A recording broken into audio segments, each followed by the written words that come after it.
Bulan ini, kami memutuskan untuk melihat pengaruh luas lahan terhadap produksi. Apakah ada ukuran peternakan yang ideal? Apakah lebih mudah untuk mengelola dan mengelola pertanian kecil atau besar? Data yang digunakan berasal dari database Swine Management Services dengan data dari 674 peternakan yang digunakan.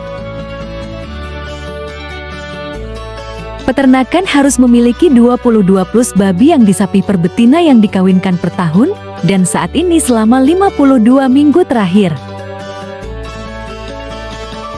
Peternakan harus memiliki 22 plus babi yang disapi per betina yang dikawinkan per tahun, dan saat ini selama 52 minggu terakhir. Variasi ukuran peternakan berkisar antara 110 hingga 10.000 lebih induk babi. Peternakan yang memiliki masalah kesehatan selama 52 minggu terakhir tidak dihapus dari kumpulan data.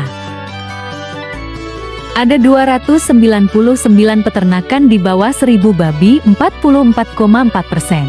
154 peternakan di 1.000 sampai 1.999 babi, 22,8%. 137 peternakan 2.000 sampai 2.999 babi, 20,3%. 37 peternakan 3.000 sampai 3.999 babi, 5,5%, dan 47 peternakan di 4.000 plus menabur, 7,0%.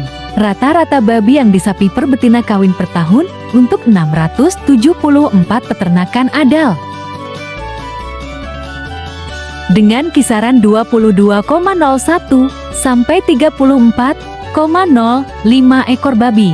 Ketika Anda melihat rata-rata untuk setiap rincian ukuran peternakan, rata-ratanya hampir sama, dan kisarannya hampir sama dengan variasi 10 plus babi.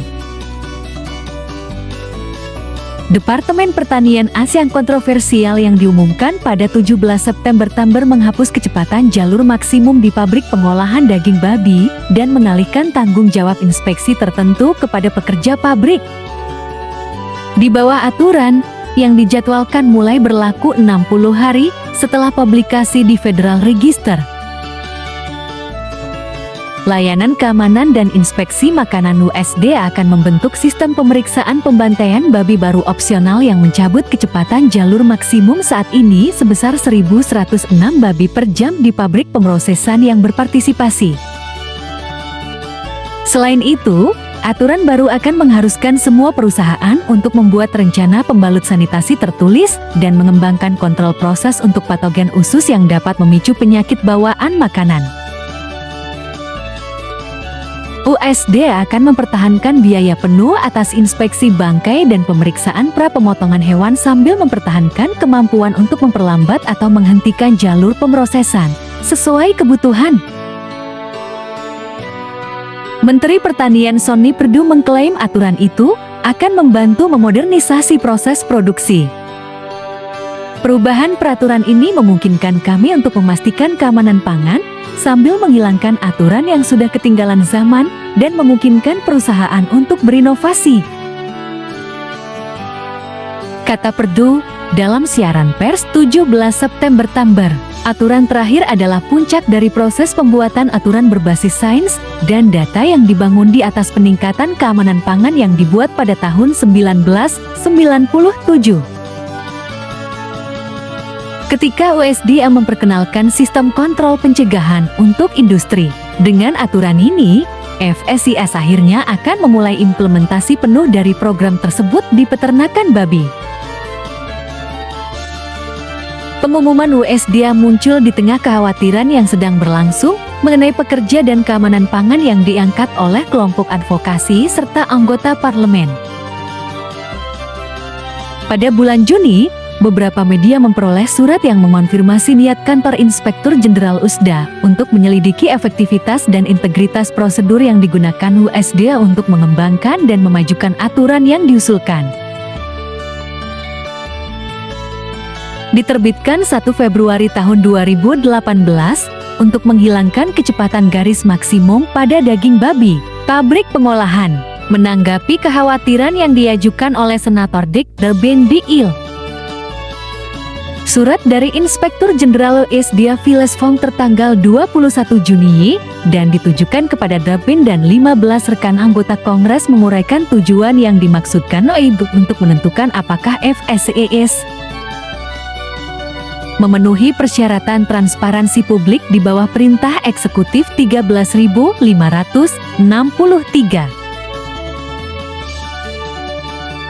Mematuhi pedoman kualitas data USDA dalam mengembangkan aturan yang diusulkan. Mencapai penentuan yang wajar tentang keandalan data cedera OSHA yang digunakan untuk aturan yang diusulkan.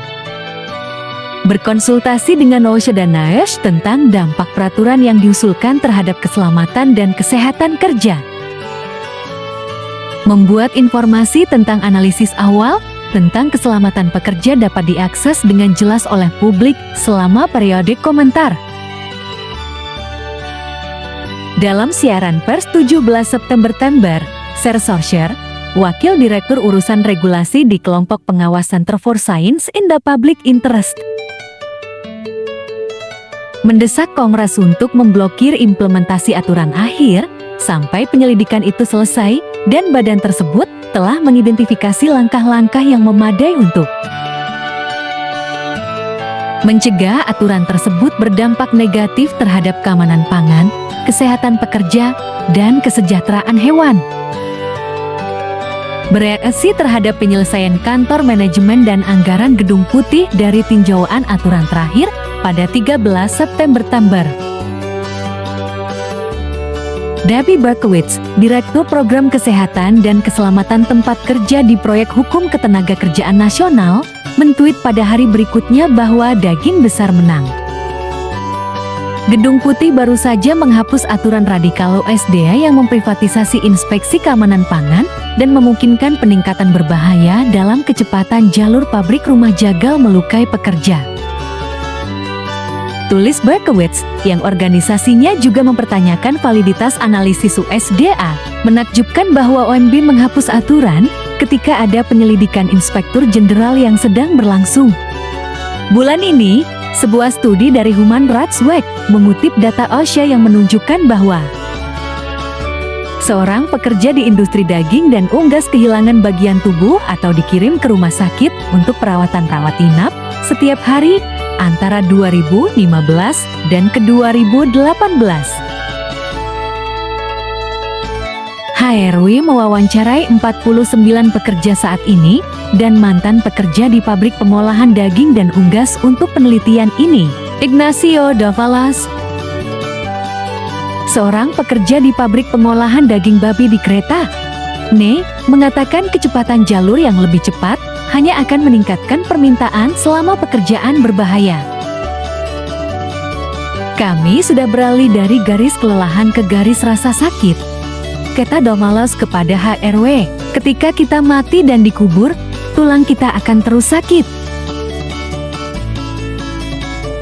Pendukung aturan terakhir termasuk Presiden Dewan Produsen Daging Babi Nasional David Herang yang menggemakan sentimen percu tentang dampaknya terhadap kemajuan industri.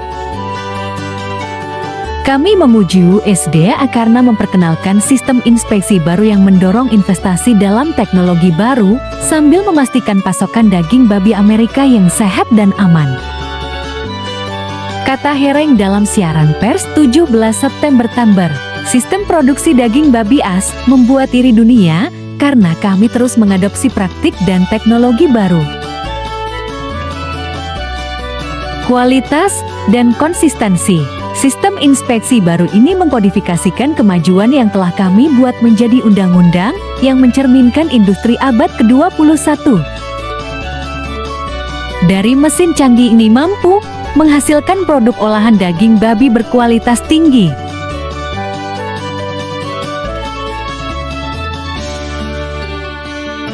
Dengan pekerjaan yang mudah dan cepat, sehingga hemat waktu dalam proses produksi. Itulah proses peternakan babi sampai industri daging babi. Terima kasih sahabat Ananda, sudah menonton video ini, semoga bermanfaat. Waktunya pamit undur diri. Dah, sampai jumpa lagi ya.